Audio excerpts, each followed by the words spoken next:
Welcome to the Creation of Living podcast. I'm your host, Heather Nichols, and I'm delighted you're here. Join me for conversations and inspirations for creating way more in every area of your life and living.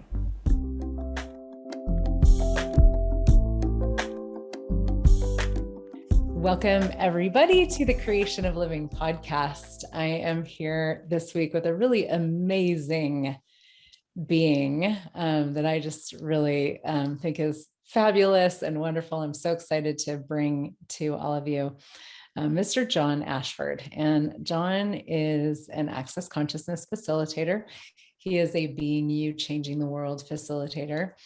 And he's also a probation officer in the juvenile department for the state of Oregon, and works a lot with teenage boys and in a really different way, bringing the tools of access consciousness to these boys and really changing their lives. And we were just kind of chatting before we got started here, and I was like, wait, I gotta hit record because there's some good stuff going on here. So I'm just really excited. Thank you, John, for taking the time to be here, and welcome. Thank you, sister. I really appreciate being here. Yeah. It's a pleasure. Yeah. So so you found Access Consciousness. So tell us your story. So I think I want to say 2016, I think I found Access, and it was a CF at the time that was living here by the name of Barbara Gilman. Mm-hmm. And let me back up. So I've heard a friend of mine from California who was in Access told me I need to read this book. And she tried to get me to read this book forever. And it was Being You Changed the World by Dr. Dane here. And I drugged my feet, and I was like, I'm dragging my feet. I'm taking my time with this. And so I finally read the book, and it was just like the pages came alive. And I was just like, I'm really vibing with this brother. I don't know, he's weird as fuck, but I'm really vibing with him. And so I kept reaching out as I went on Facebook, and I saw him on Facebook, and I was, oh, dude, so I'm a message. And he replied immediately. And I was like, oh, this is kind of weird. And I got to the point, it was November, right around Thanksgiving, and around December, I got to the point around the money thing. And I was having issues with money and this old mindset of money. And so I hit him up again, and I was like, wow. He said, keep reading. And I didn't think too much of it. And I got to the end of the book, and I went to working as a coworker of mine, Laura Burgess. I said, hey, I read this dynamite book. You need to read this book. And so I had the book at work, and I was like, you know, you're going to really enjoy this book, but I really want to try to find these bars classes or this bars. And she said, dude, my neighbor down the street actually knows somebody in Portland that actually, I was like, get the hell out of here. So long story short, I find Barbara Gilman, and she's at Wesleyan Library, and she's doing an intro to bars, and she's just talking about it. And I went into that library. Just a quickie for anybody who doesn't know what bars is.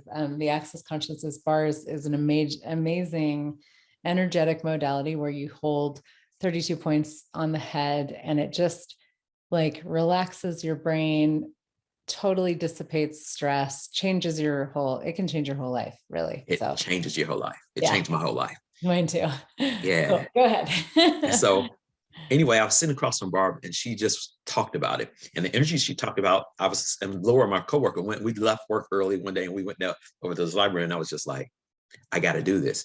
And I couldn't wait. She said, well, it's not until the following weekend. I was like, you're not doing it this weekend? Because the energy was just like, I was like, oh, I got to have this.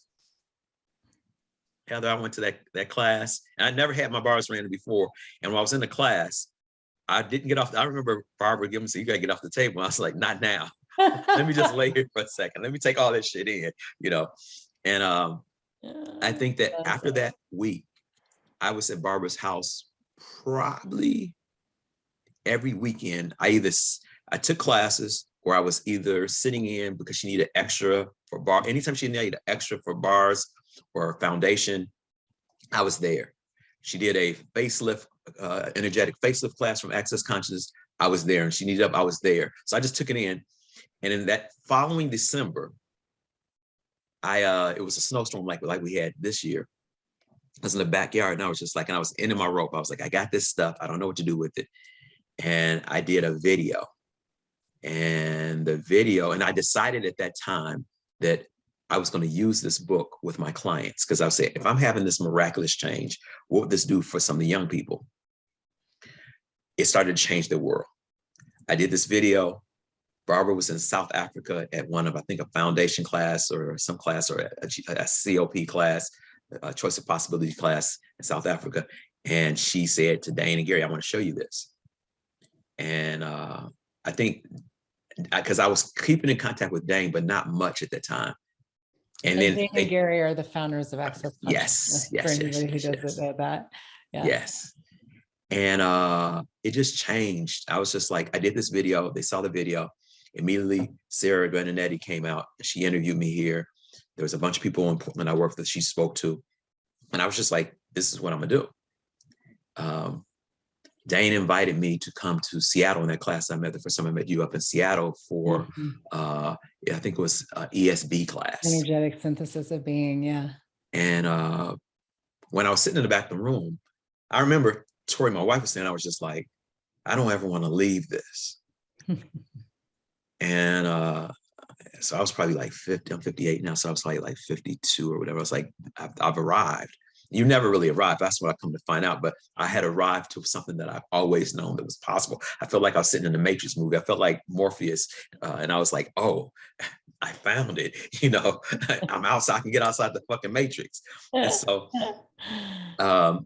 so then I decided afterwards that I was going to go full steam ahead. So what I did is I actually started to offer my clients an opportunity to either read the book or do community service. The caveat is, if you read the book, you would have to meet with me at least 4 to 6 times to talk about the tools, to see how you can implement the tools in your life. With the young men that you were working with. Yeah. And some young women too. There was some young women that I supervised.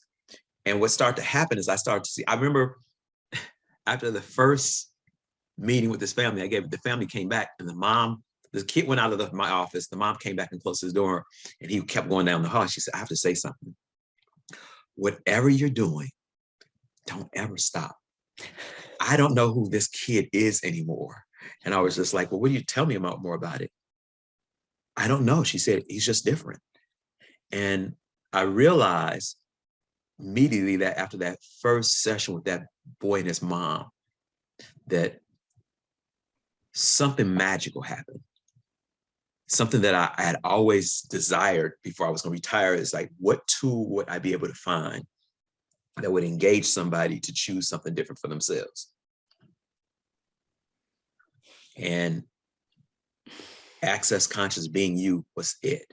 And so I just ran with it. And then so I kept on doing it with the young people, and it kept on, and then they would write these essays. And then what happens, I kept on sending these essays to Dane, Dr. Dane here from Access. I was like, dude, you got to read this. Because they would say stuff, and I was just like, huh? And these are some kids that when I first met, if you first met them, you'd be like, no fucking way would this happen. And then I realized, for me in that process, I was beginning to become the energy of being me. And when you become you actually become this huge invitation, you know, and the magic of it all, you can actually manipulate, what I used to say, space and time, and the kid will actually have a greater chance of choosing if they want to, because I'm in this little office with this person, and I'm like, I'm pinging off their body, and I'm looking and I'm like, what is this? And asking questions and being jovial about it, and just keep on being space. What I found out at that time is that majority of the people, not even just the clients I work with, but majority of the people don't understand space. They have never had the experience of actually experiencing space where there's no judgment, where anything they can think of, we can have a conversation, and they can actually let their hair down and be fucking them.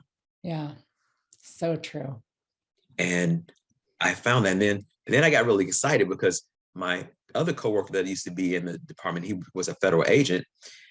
Years before, I worked in a domestic violence group with men, African-American men getting out of the system with domestic violence issues and the fatherhood. And I came back to him, I said, dude, I don't want to come back and facilitate that class. What I really want to do, I spoke to Gary and Dane, I said, I want to do being you, and I want to take tools out of foundation to see if it would make some humongous changes in their lives. And the first time I was there, I was scared shitless. I am not gonna lie to you. There were like 13 guys. I had come in and I was gonna talk about consciousness. And some of the guys had just got out of the penitentiary. Wow. And so I had this book, and I was looking at this book, and I kept on this book, and the dude said, "Well, what are you going to talk about?" I said, "I don't know." I said, "What do you want to talk about?" And it was then what I realized that Gary Douglas always say, if you ask a question without telling somebody something, magic happens. And from that point, Tim Logan, who was the creator of the program, was sitting across the table from me. His mouth was open because he was like, look what's happening to this group. And at the end of the group, the group goes from like, I want to say from 5:30 to 7. At 7:15, he had said, "Hey, y'all, we got to leave." At the end of it, he said, "Dude, these cats never want to stay." and I just like was willing to be the question. And then as we met week after week, we met and I started teaching them how to use the tools. They start manipulating their PO. They went, one guy went to court and changed, and he did not create the crime, but he was willing to be the space and walked out of the courtroom. And he called me afterwards. He was like, "Dude, this shit works." He was like, the judge was different. The district attorney was sick. And I cruised through that. And I was like, how's it get better than that? Yeah. And I remember the first time I said that to them, how's it get better? And they said, it doesn't get better than that. I was like, listen to what you're saying. Yeah. And it's just like some of the awareness that happened for me, just, I want to say just forced me to be more the space of choosing and being a greater invitation every fucking day. And it's weird, like my supervisor gave me, like they have to celebrate being your probation years and stuff. And she gave me a journal, and it was just possibilities. Because in staff meetings, I've used the tools in staff meetings, and I'm like, well, what else is possible now if we choose something different? And after a while, people are like, well, you always say that. I said, well, what is the other possibility? And my supervisor said, when she started using it, she started seeing different things happen on the team. And so that's when I'm like saying that you become the invitation of energy of being different. And it's almost contagious. Yeah. It's like a good COVID. It's a COVID-21 or 13 better. COVID-13, it actually changes, being that. And like I said, I would never not be this anymore. Yeah. Yeah. I would never, I'm 58 years old. I would never fucking never not be. I mean, it's like, I had a conversation with Dane before. I was like, I don't think I could ever walk away from consciousness. This one young man, and the story I told you before we got on about Hanif, I know I was always being in that space, but now I got space with tools and magic that can change anything. Tell that story. Because yeah, that so also is just like, it's such it speaks to who you are, and who you have always been. And now you're saying you add tools to it, and we're, referencing different Access Consciousness classes. There's, for anybody who is just kind of is stumbling upon this, there's different classes. There's the foundation class, there's Being You classes, lots of different classes. Where you get these pragmatic tools that really that sort of take, what you're already, like what you were already being as this, somebody who really cares about people, somebody who really is like willing to advocate for them and have their back and like know for them until they can know for themselves that something else is possible. Yeah. And then you add to that, these tools, and it's like so much magic. So tell the story of 1993. Yeah. So I had a young man that I was supervising. He came to a program that I was doing called Save Our Youth, which was a conflict resolution program. And he graduated. He moved back to New York. He was doing fine. And then got in trouble in New York and had to go to jail. And about 6 months ago, he found me on Facebook and said, hey, man, why don't you come and see me? I'm back in Portland And I was like, I didn't even realize he was actually in Vancouver, same in Washington with where I live. And so he's asked me, man, why don't you come to my shop? And so I eventually said, he said, oh, let me do your beard. He said, let me just trim your beard for you. He said, I know I'm not gonna cut your hair, but I can trim your beard. I said, okay, cool. So I go over there, and when I get there, it's this really classy barber shop. And I drove past it because I was like, it can't be this guy, and that's what I said to him. I was like, dude, this place is really classy. It's bright lights. I mean, it looks like something out of Hollywood. And I walked in, and the guy who actually took my coat for me, and I was like, this is different, And so when I walked in, there was some other people in the room, and he said, oh my God, I couldn't remember who my afternoon appointment was, and it's Mr. Ashford.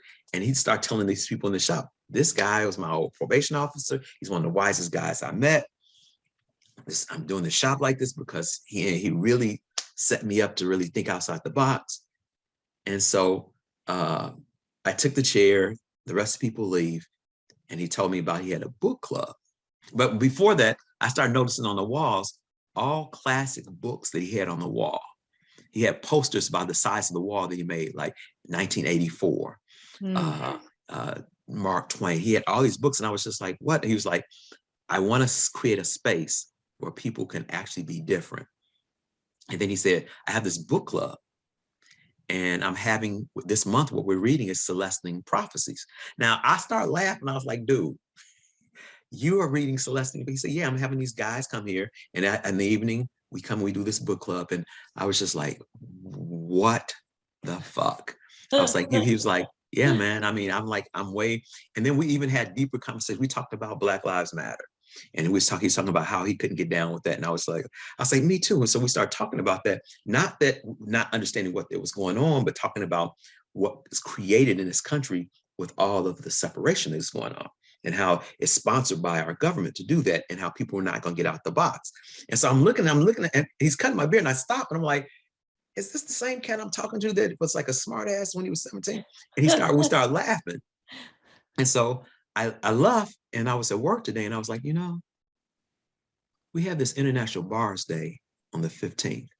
So I hit him up. I said, man, I got something I want to do with you this weekend, but I want to know that if you be afterwards, would you be available for me actually coming in the shop for a couple of hours and running people's bars? If they choose, it's free. I'd run it for free. It'd be 15 minutes. They get this experience.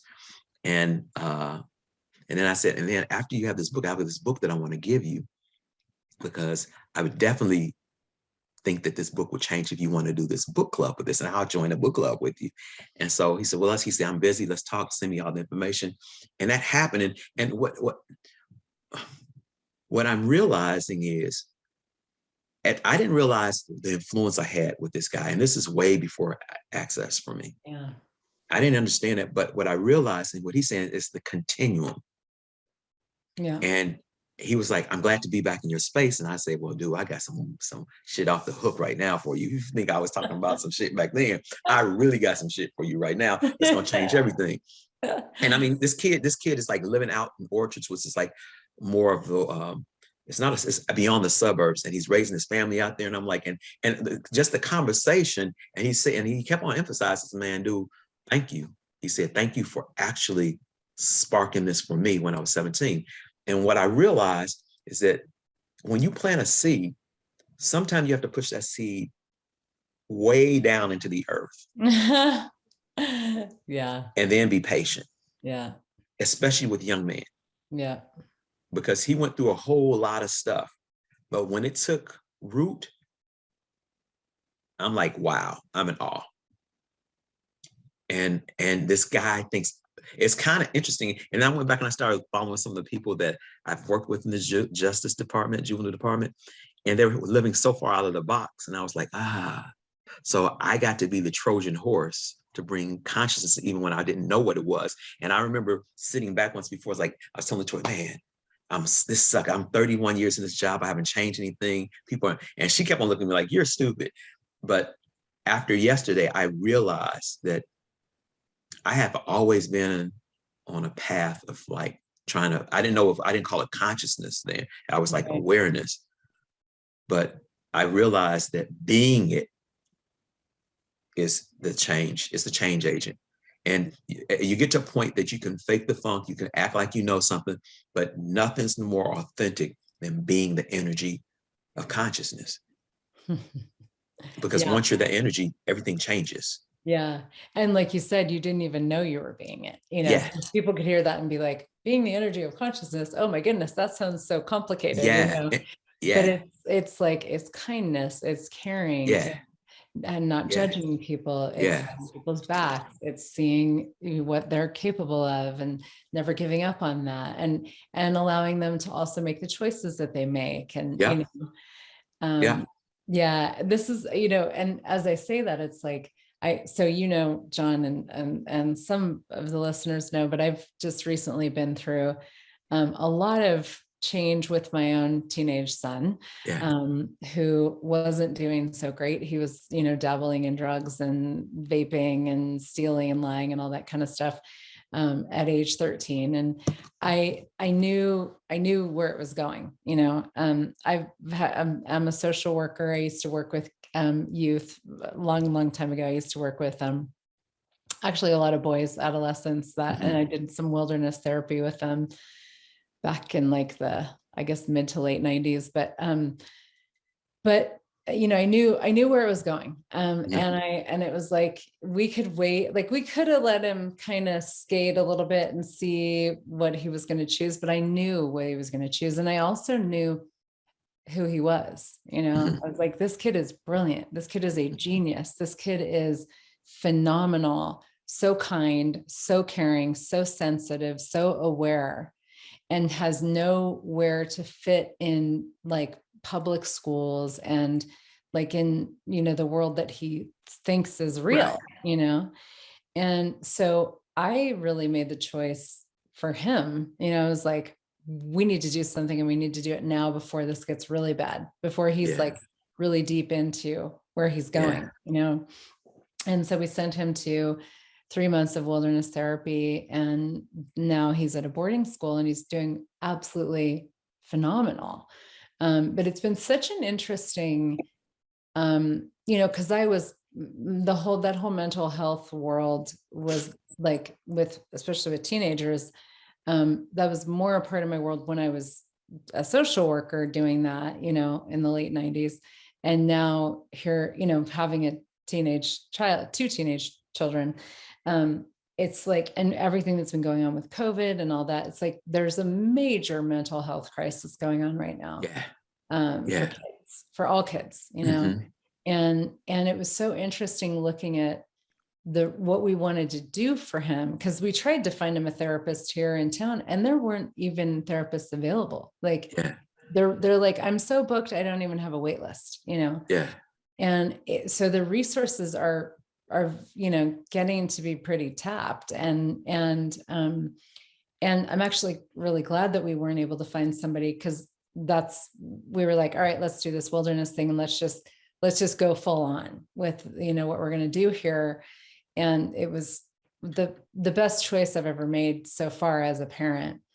But it's amazing how, and so I'm seeing now, because he was there for 12 weeks, and he was really, just, we've been in like this therapy process as well with him, and family stuff and whatever. And just seeing this, like the kid that I always knew was there, like starting to come out underneath all those layers of all this stuff, and the proving, and the being cool, and the being tough, and all these barriers that he's put up between the brilliant kid that he is, the sensitive, aware kid that he is, and the world. And it's like all of those layers kind of like coming off, Right. And he's coming out now, and it's amazing to see, and to see that sense of like the seeds that were planted, his whole life as I'm being his mom, I've been planting lots and lots of seeds, but also just like what, when you be that space for somebody, and you be the demand, and it's different as a parent or as somebody who just knows somebody, or you're a facilitator, or you're a probation officer, like the different roles are different, but to see that start to shine through, and to be that space of, you know what, I'm going to be a demand for you to love yourself, basically. Basically, that's what it boils down to, I would say, you know, no matter what. And you may not choose it, or you may choose it in 20 years, but I'm going to kind of be a steward for your future while you aren't willing to be that for yourself. Right. And I'm going to steer you in a different direction here, and give you also choice, you know, but be a stand for what I know is possible. And that is just, you know, again, whether it's as a parent or as a probation officer or a friend or whatever, it's like, that's an amazing gift, especially when you give somebody the space to choose whatever they're going to choose, and you don't judge it. You don't have a point of view about it. You don't need them to choose it, but you're like, I don't need you to. You can choose whatever you're going to choose. And yet I'm going to keep directing you toward your greatness. Yeah. You know, and there's another dynamic with that I realize. And as your children get older, that's what I've learned. And like I said to you before, I had COVID for the month of December, this past December.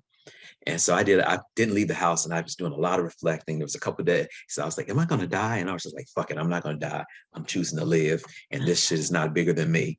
And there was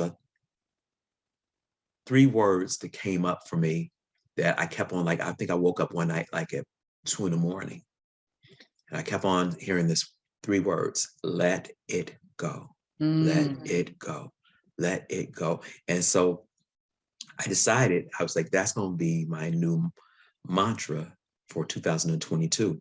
Nice. Let it go. I have 3 children of my own, and they're doing well now. But I wanted them to do Access stuff. I was like, let it go. Yeah. I was supposed to retire. I'm not retiring. Let it go. Don't judge you for that. I don't know. Sometimes I don't know where my wife's going to be with the disease she has. Let it go. Yeah. And it was like, as I work with the young people now, since it started last 3 days, I've really had this attitude. A coworker came to me and she started talking about some other workers and stuff. I said, hey, look, not being disrespectful. That ain't my lane. I'm letting that shit go. And she was like, what? I was like, I'm letting it go. I'm not holding on to any judgment. That person's choosing that right now because that's what they desire to choose. Who am I to judge them? I'm letting stuff go, because what I'm desiring is that if I let more go, I can actually have more space to create whatever. I have money things happening. I got a money class that I'm gonna start teaching pretty soon. And I was holding on to it because I was like, let it go. It'll be what it'll be. Yeah. Don't actually push it. Let it fucking go. Yeah. And it's something about that with working with kids that I always kind of knew that. It's just like, and I would of course get sad when my client died or they went to jail, because I'm a cream puff. That's who I am. But and so I have that, you know. I one time I was talking to Dane, and I called him. I was like, man, you know, I care too fucking much. He said, no, man, that's pretty cool. I was like, yeah, but then it affects me, because I guess he said, well, then you don't have to hold on to that shit. In the theory of letting it go. I mean, you just have that experience. And I'm like, with everything, I'm actually choosing to have an experience and let it go, be it good, bad, not to hold on to it. Yeah. It's like having no focal point, but seeing everything at one time. That's amazing. I love that. Wow. Yeah. Yeah. So let it go. And that is truly, I mean, I've really learned that through Access Consciousness. That's one of the greatest gifts that you can give somebody, is being that. And also this, what I learned in this process with my son is both letting it go and being the, like, totally holding out and continually directing him in the future that I know. And it was when I really made the demand, where I was like, this kid does not flail on my watch. Like, no matter, like, I'm going to both be willing for him to choose whatever he's going to choose and let it go. And also, you know, that. And I say that, and I think there's steps to that. I think, like, when my 3 children were with me, I gave them choice. I was like, you can go to this school. these are the schools you can choose from. You have a choice, Yeah. but I still control the choice that you have. Yeah. Okay. When my daughter's going to be 30, wow, next month she'll be 30. My son is 26 and my youngest is 22. I found myself still trying to do that. And what happened is, while I was sick last month, I said, John, you got to let it go. And I sent them this email, this text, and I said, I was raised Catholic. When you guys were young, we went to the Catholic Church, and I just like, that's not working for me anymore. You guys are miserable doing it. We're not doing that anymore. And I was concerned because what was going on in my world of like, if something happened to me, what did I leave them? And so I sent them this thing. I said, I really want you to start talking to angels, entities, and like making sure that you have a posse, because I thought like at that point, I was like, I don't know if I'm gonna be here anymore. And my daughter was like, what the hell are you talking about? I was like, well, I really want, and she says, Dad, we're fine. You done a good job. We appreciate you sharing this with us about stepping back. And it was almost like I was able to sigh relief, like, okay, I'm gonna let this go and I'm gonna let them do what they want to choose. Yeah. But there is a point where I think as a parent, you have to direct, but you also have to be willing to let go and let them have some of their experience, and then really not judge it. Because I know that there was I wish I had some tools earlier when my kids were younger, because I would sometimes be judgmental with shit. Well, you got to do this. And my youngest daughter taught me the greatest lesson of letting go before I thought I was going to let go. She was like a genius.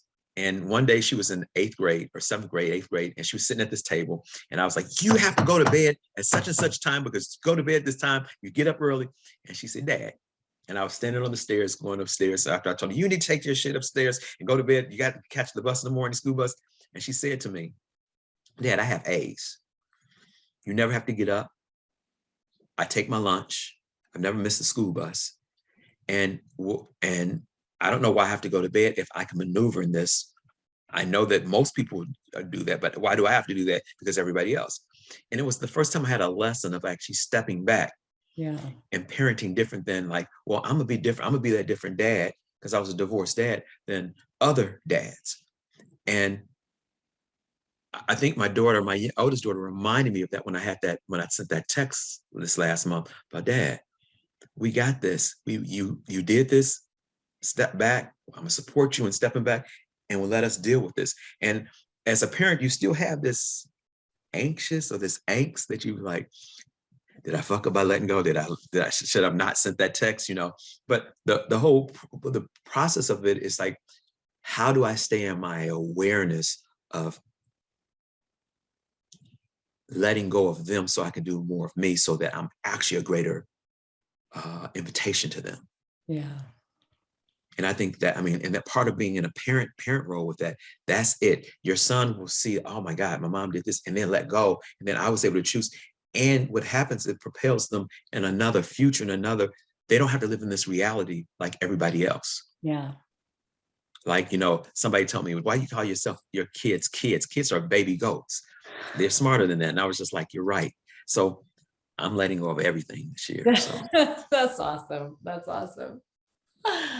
Yeah. So cool. And, I guess thank you for this conversation and just all the different spaces. And it's like, when you have that, when you're really willing to be you and know what you know, then it's easier to be that. It's easier to do that. And then the gift that you can be for other people is just, it's huge. And it's something that doesn't really exist in the world, and I'm just so grateful for these tools of access consciousness, these conversations, just these like spaces that have, really never, I always knew they like something like this was possible, but I didn't have, kind of similar to your experience. I was like, oh, wow. Okay. Yes. Like I've come home, when I found this stuff, and